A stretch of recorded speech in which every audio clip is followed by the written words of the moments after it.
and welcome to round 12 from Grand Prix Santa Clara. Marie Bartholdi, joined by Pro Tour champion Jacob Van Lunen here in the booth. There you can get a look at our feature match area, players sitting down ready to do battle, and people spectating from the sidelines as well. You see Marshall Sutcliffe down there in the background talking to some people. And we're going to kick things off with modern here, Max Robinson versus John Martin. And as I mentioned at the top of the show, the team of Dunn-Robinson-Bowers, ages 14, 14, and 16. Max Robinson is just entering high school, probably. Incredible. Right? Incredible. And one of them's playing Legacy. Which is mind-blowing to me. All right, we're kicking things off with the Monastery Swift Spear here for Robinson. Can be pretty sure which plan he's on. And that is Burn. There's a look at Monastery Swift Spear. We've been talking about it a bit over the day, and just kind of how the decision to bring Burn to this tournament in the modern seat has seemed to be one that a lot of the bigger teams have made this weekend. Yeah, and incredible accolades go to Robinson here, who at 14 years old was able to assess the metagame as well as, some of the best professionals who have ever played the game. We started things off with a Faithless Looting for John Martin as well. Yeah, so John Martin on Dredge, wow. It seems. There's, the deck I've been playing in Modern actually recently. Oh, really? How do you like that deck? Yeah, I think it's absurd. I think it's the best deck in the format. Really? Yeah. I think right now it is like... Why? I think people aren't playing Hate for it. Sure. Or they're playing not enough Hate for it. I don't know. I'm playing Hate for it. Well, your Rest in Peace is not fun to play against. I do get all the best so. sideboard cards in white, though. So it's true. How do you like it in this matchup particularly? So game one is a bit of a race. I feel like it's pretty die roll dependent. Sometimes they have creature-heavy draws that you can beat pretty easily with Conflagrate. It's important to note that Conflagrate, when you're flashing it back, even though you're only paying 2 mana for it, its casting cost is actually above 3. So you can kill Eidolon and a bunch of other stuff and not take damage from that. Here with John Martin on the draw, I'd imagine that he's at a disadvantage, especially in game one. Post-board, though, the Dredge deck gets to bring in Gnaw to the Bone. And Gnaw to the Bone, for those who don't know, is an instant that costs 2 colorless and a green. And it says you gain 2 life for each creature card in your graveyard, and then it has flashback for 2 colorless and a green. So, you can...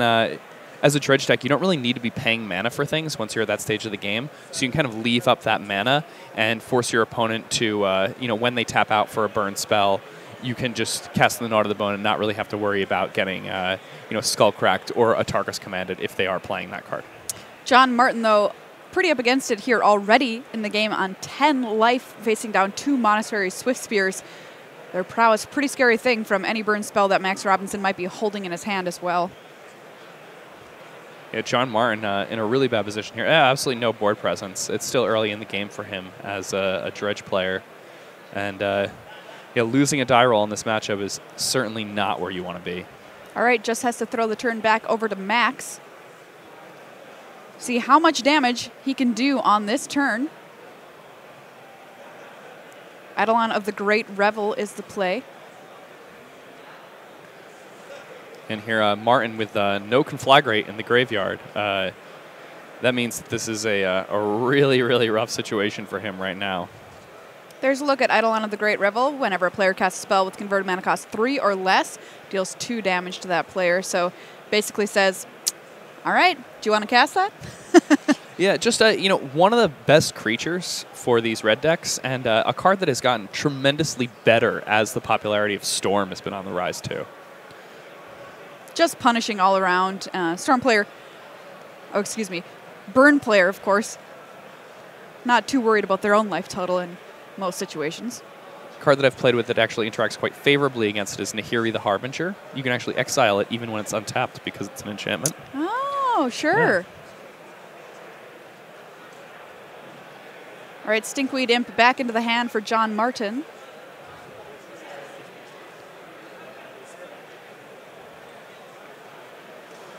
A bit of dredging happening now. And it looks like John Martin's going to have Conflagrate. Conflagrate. Yes. There's a look. Deals X damage divided as you choose among any number of target creatures and or players. Flashback 2 red, discard X cards. Pretty important for him to stun the bleeding here from Max.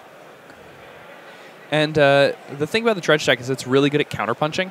So if Max Robinson has, not another pair of burn spells in his hand here, then John Martin will, be able to, maybe get back into this game because it's probably only going to take him maybe like 2 more turns to actually end up winning. So another interesting thing to note is, see John Martin discarding 6 cards here. That means that the Conflagrate's converted casting cost is actually 13. Really? Even though he only paid 2 sure. mana for it. So he's not going to take damage from the Eidolon of the Great Revel. And, interesting. He discarded 6 cards, but he chose to deal 3 to each of the Swift Spears. Oh, and really? to leave the Eidolon on the battlefield. And I imagine the reason is he was afraid of a 1-mana instant from Max Robinson that could pump those Swift Spears and keep them in play. One issue with that line of play that could come up is that, it may not matter because if your opponent has a 1-mana burn spell, then you might just be losing anyway. Right. So, all right, Conflagrate. Judgment call. Yeah, Conflagrate's so good. Able to deal with 2 Swift Spears from Max. He's just going to punch in with that Eidolon of the Great Revel. Rift Bolt here. Just cast. Sends John down to 2. Very dangerous place to be. Yeah, especially with that Eidolon of the Great Revel on the battlefield. 2 is not an ideal life total. All right, let's dredge some more. There goes the Stinkweed Imp back to hand. Yeah. Take a look at all of this. Look at my riches in my graveyard. Really fast game of Legacy down there at the bottom of your screen, too. Jeremy Frye picking up a win there about halfway into the Robinson-Martin match. We've talked about these players' age, but sometimes we'll feature younger players at a Grand Prix and be like, oh, look at these, this younger player is going on this run. This is kind of exciting. Like, these players, this is not just a little bit of a run. They're 10-1. If they win this match, this is a win and in for the top 4 for them. They're going to be in the top 4 of a team Grand Prix. And typically, team Grand Prix in the top 4, they feature the best teams in the world. Because figure, you got to win 2 out of 3 of your matches. You're playing against, Peach Garden Oath. 2 out of 3 of you have to beat people like, Huey, Reed, Owen. It's crazy. That's why you see teams, often the same teams, doing well at event after event. It's just so much more consistent. Absolutely. So Max Robinson picking up the first game in Modern there with his burn deck. Let's check in here on Standard. Zach Dunn versus William Ho. Both players electing to bring Teamer to the table this weekend. We've got a Chandra in play for William. Rogue Refiner and a Whirler Virtuoso, along with a pretty big Long Tusk Cub and a Chandra of his own for Zach Dunn. And this seems great for Zach Dunn. His board is just way, way bigger than William Ho's board. All right, Servant of the Conduit trying to do whatever he can to keep himself in this match, but it doesn't look too good for William Ho. No, even though he's sitting at 20. And Zach trying to decide whether or not he wanted to make a Thopter. Ended up declining to do so. Can't quite see what Chandra's found here off for her plus, but it looks like some damage is going to be headed the way of another Chandra. Dueling Chandras. Yeah, it looks like Zach Dunn is going to be able to defeat this Chandra, if you will, on this turn, however. I will. Rogue Refiner here for Dunn. Finds a Harness Lightning.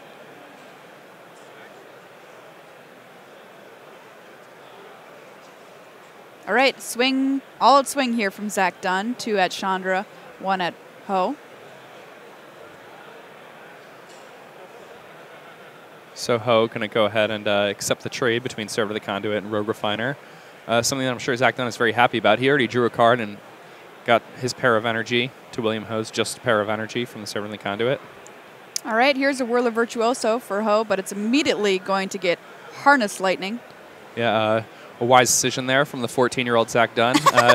using his Harness Lightning in response to the Whirler Virtuoso trigger. Yes. Keeping William Ho from having that crucial 3 energy to make a Thopter token, which he might be able to use to block with.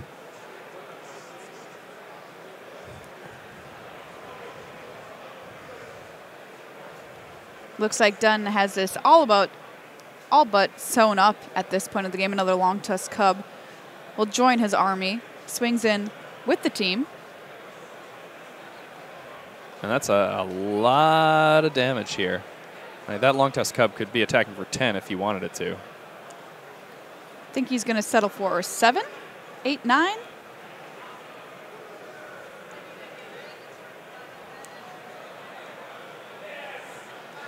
Rich Hagen joining us with some results from the floor.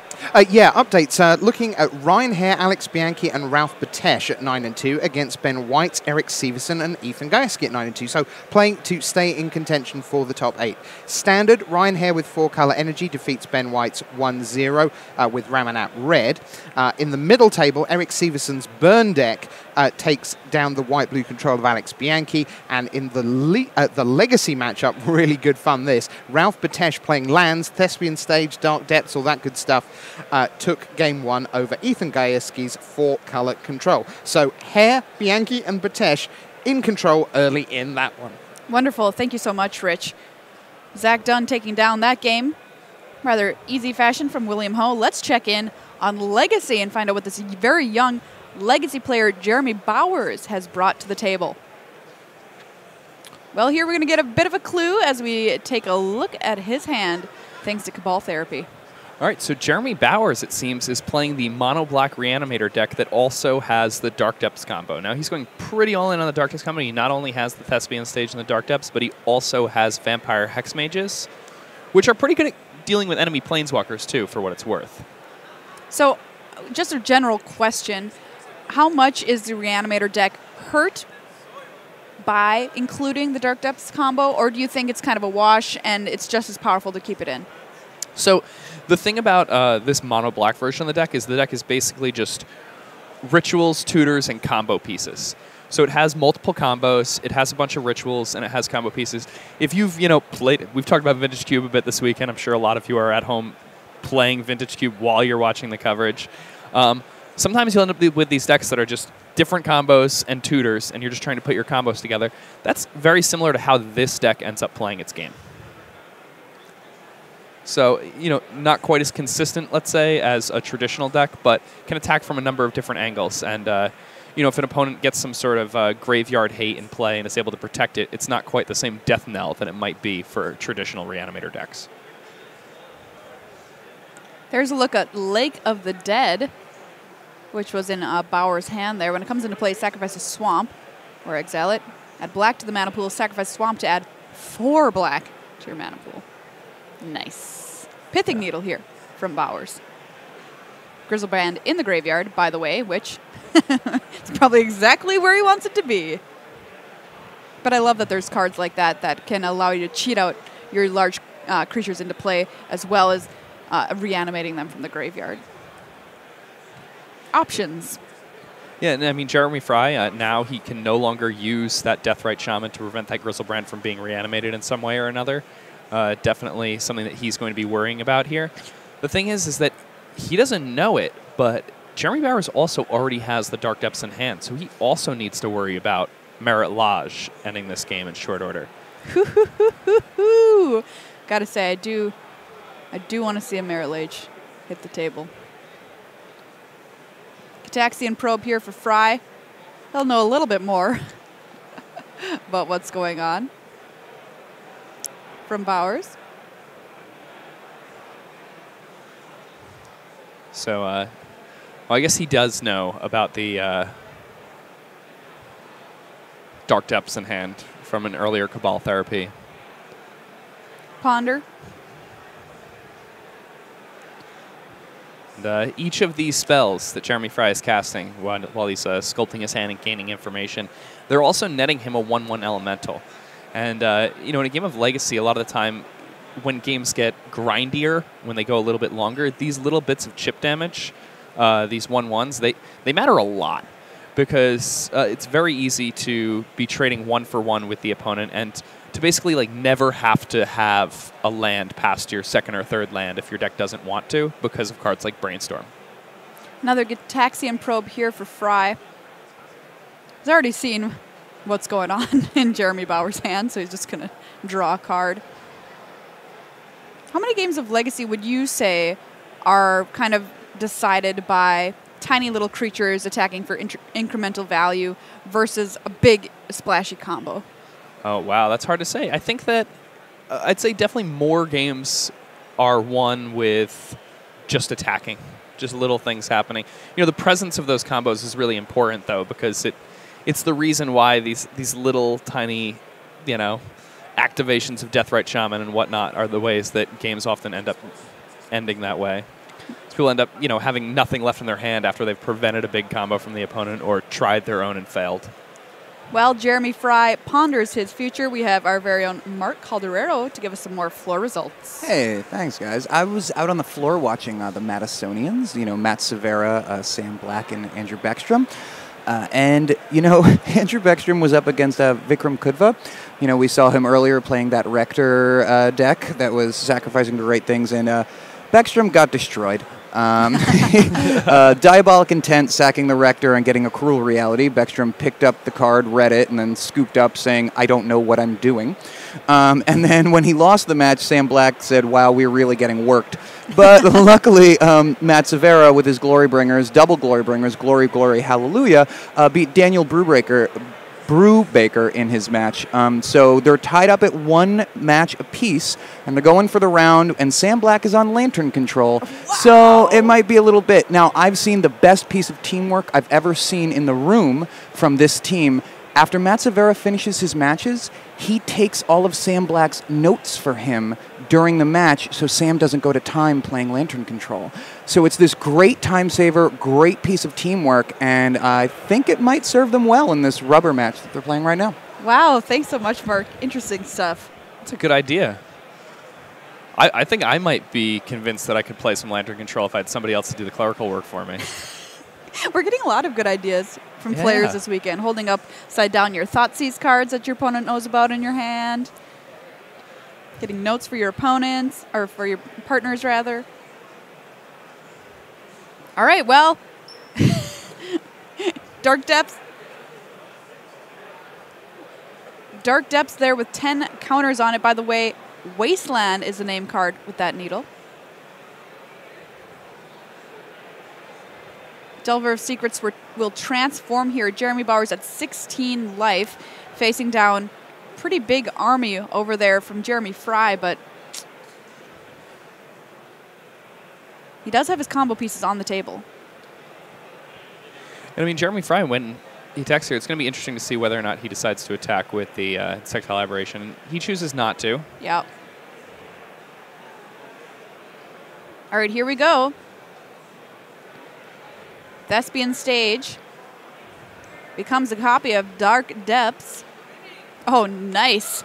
A beautiful wooden token here from Jeremy Bowers. I like it. Classy. I like it too. We'll block the Young Pyromancer. Surgical Extraction from Frye. We'll get rid of that Dark Depths or any possibility of these shenanigans happening again. And now, with its noodly appendages, the Merit Lodge can end the game in a single attack. There's an Insectile Aberration on the other side of the battlefield, which can be on blocking duty here. And it really comes down to the question of, will Jeremy Frye be able to win this game during his next attack step, the one after this one? Or will Jeremy Bowers be able to survive for the turn and, get the lethal attack in the air for 20? Yeah, he's taking 6 from these elemental tokens. He blocked the Young Pyromancer. So that's going down. Dark Depths all in foil, too. Bowers, just class all the way around. The non-foil ones are actually pretty hard to come by. Oh, yeah? Yeah, there wasn't that much Cold Snap, I think.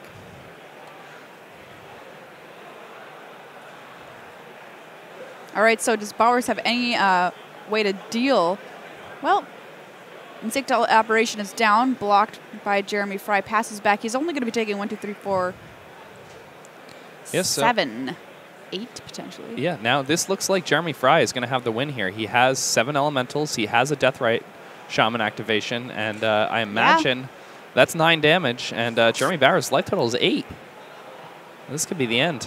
Activation, Deathrite Shaman, and there is a handshake. Jeremy Frye takes down that match of Legacy versus Jeremy Bowers and his Dark Depths. Merit Lage was not big enough to save him this time.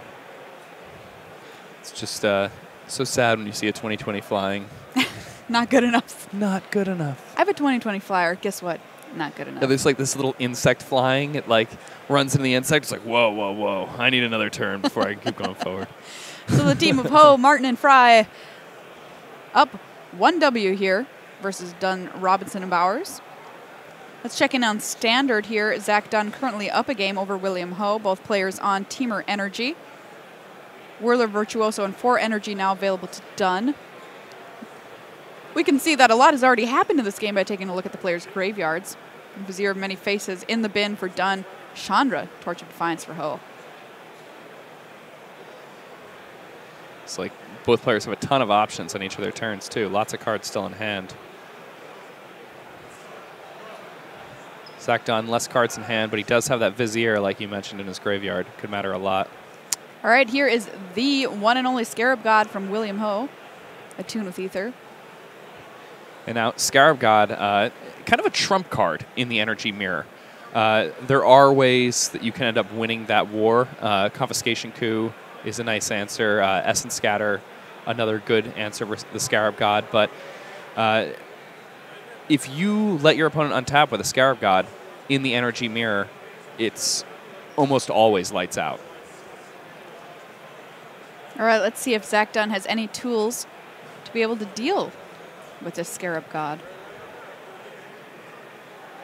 Just insanely powerful.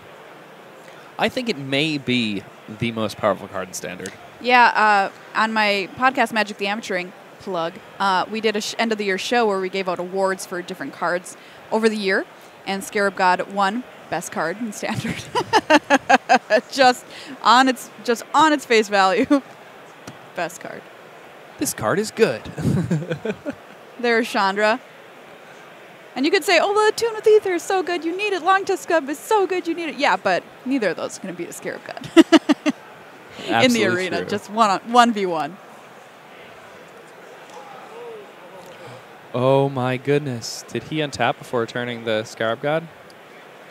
Nothing else happened, but this is day 2 of a Grand Prix. Looked like he was about to, and then he realized it mid-untap. Wow. This could be a crucial mistake here for William Ho. And, you know, normally if you're playing at your store, if you're playing in some type of event, you know, nothing else happened in the game. Somebody just takes the Scarab God, puts it back in their hand. Not the end of the world, especially if you're playing with friends, no big deal. But, you know, this is a match where, you know, Dunn, Robinson, and Bowers, if they win this match, they're in the top 4 of this Team Grand Prix. Incredible work. You know, yeah, you absolutely require your opponents in this situation to, you know, uphold the highest standard of play and to be playing technically sound. So, did he fully untap and then go to grab it from the graveyard and put him back, or was he like untap? Oh wait, stop, go get it. I don't know. Maybe that doesn't even matter that he. That it was quote unquote mid untap. Yeah. The fact that he was untapping his lands definitely means that he thought it was his turn. Yeah, that's a good point. All right, so it looks like they figured it out, and he is going to be able to put it back into his hand. Okay. Yeah, I mean, Scarab God, just an incredible card. So powerful. Here comes Chandra, Torch of Defiance. And with 2 extra mana from Chandra, able to cast that Scarab God again. Yikes. What tools does Zach Dunn's deck potentially have to deal with a Scarab God? So I think that Zach Dunn's best plan of action against Scarab God If he has a confiscation coup. is Confiscation Coup for sure. And he does, and there it is. Confiscation coup from Zach Dunn, my Scarab God now. Thank you very much. And that's exactly the card he needed. And in comes the Whirler Virtuoso attacking that Chandra there. There's a look at Confiscation Coup, which is a card that made it into Teamer a little bit later, as soon as we kind of had the Scarab God running around doing what he does. It's a card that people started to value higher and higher over the course of Teamer's tenure in the standard metagame. I think at the World Championship when Huey and Owen and Reed all included quite a few Confiscation Coups in their straight Teamer list. They really kind of had the best energy list at that event. Right. And people started taking notice of the card. And then at later standard GPs, this is big. Whew, Harness Lightning will kill that Scarab God, sending it back to William Ho's graveyard, exactly where he wants it to be. And this time, no mistake made, it goes right back to his hand. And so to continue talking about Confiscation Coup, as Standard has continued to evolve, that card has become a valuable tool for the Teamer energy decks, even in matchups like Mono Red, where its ability to take Hazoret, the Fervent, has proved itself to be definitely worth the slot in post-boarded games. All right, so Zach Dunn once again back in the spot of having to deal with that Scarab God that he knows is coming. Deciding what to do with his Chandra here. He's going to shoot down that Servant of the Conduit, play a Glory Bringer, and attack Chandra with it. Another Harness Lightning from William Ho to deal with that Glory Bringer. Nice couple of Harness Lightnings there. Oh, absolutely. And I mean, now William Ho is still sitting on a store of 9 energy. His Chandra also has significantly more loyalty than Zach's. Zach has this Whirler Virtuoso, but really no energy to do anything with it. And it looks like William Ho is in solid control of this game. All right, William Ho, barring something incredible from Zach Dunn, looks like he's about to even things up here in this standard match. Just a little Whirler Virtuoso in play for Zach Dunn. Back comes the Scarab God. Yeah, now the Scarab God can start making zombie Glory Bringers. Ugh. Yeah. Not only is that horrifying. All right, Vizier of Many Faces, it looks like here. Going to do its best impression of a Whirler Virtuoso. And, one of the major reasons why William Ho would want to do that instead of getting, just a gigantic dragon is because he realizes that, Zach Dunn has that Vizier in his graveyard and could, in fact, use its Embalm ability on his turn if William Ho doesn't go ahead and ooh, look at this, another Confiscation Coup. Ooh, this could be what Zach Dunn needs to find his way back into this game. All right. William Ho out of cards, it looks like. Yeah, William Ho, lots of energy here to work with that Whirler Virtuoso copy that he has. Going to make a couple of Thopters. Untap. Now facing down his own Scarab God from Zach Dunn. And if he cannot find an answer to his own Scarab God, it may spell the end of the game for him. And, we talked about Scarab God kind of being a trump in this matchup. Whoa. Okay. Yeah. William Ho plays his own second copy of Scarab God here. Glory Bringer comes back. Yeah, and with the Glory Bringer Exert in conjunction with Chandra Torch of Defiance, that means that he's going to be able to kill the Scarab God on Zach Dunn's side of the battlefield and return it back to his hand. All right, we've been told that match B here, our modern match, is in some critical turns, so let's take a look at what is happening. Max Robinson versus John Martin. Max Robinson does need to win this game to keep his team in it, as far as this round's concerned. Yeah, it's important to note that the 14-year-old with another 14-year-old and a 16-year-old, they have a loss to give. Yes, they do. To make the top 4 of this tournament. Looks like John Martin lining up a big attack here with his dredge deck. Not quite enough to end the game. Max Robinson on 4 life. Playing Burn. John Martin on 8.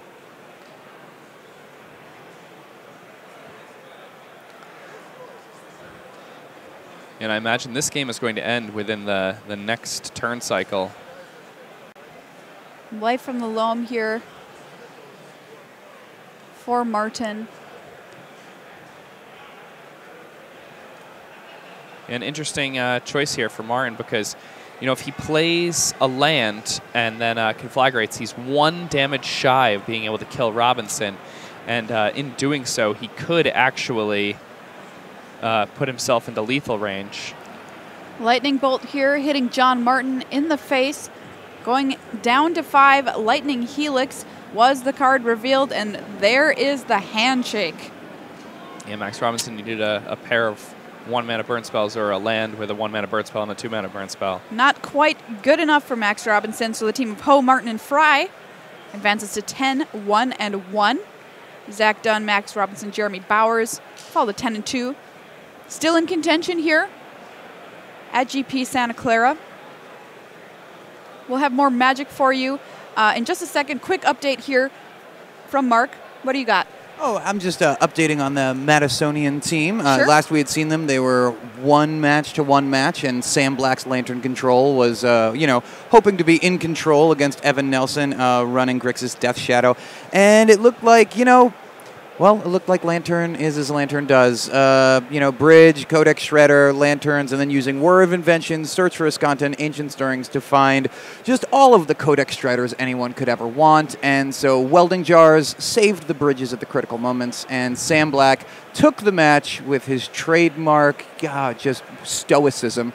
And so the Madisonians go from 8-2-1 up to 9-2-1. Oh, nice. Which, yes, so they are still, we're pretty sure, live for the top 4. There's a scrum of people at X2-1 right now, so that's probably going to be fighting for that 4th position in the top 4 in a few short rounds. All right, thank you so much, Mark. More Magic after these messages.